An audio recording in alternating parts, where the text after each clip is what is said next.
101 by Ellie D. Okay, so how you do a latch hook is really easy. So see the hook?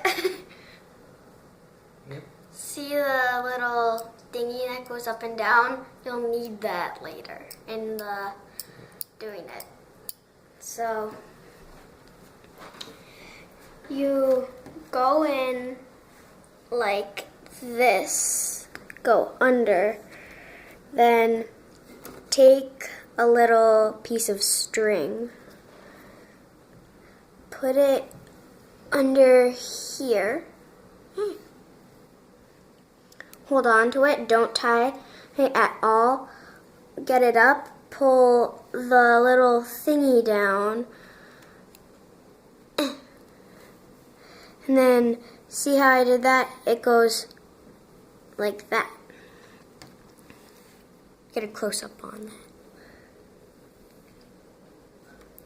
So then you close it by pulling back, let go, and just keep pulling back. It'll go through the hole, and then just tighten it. And voila. And voila! You have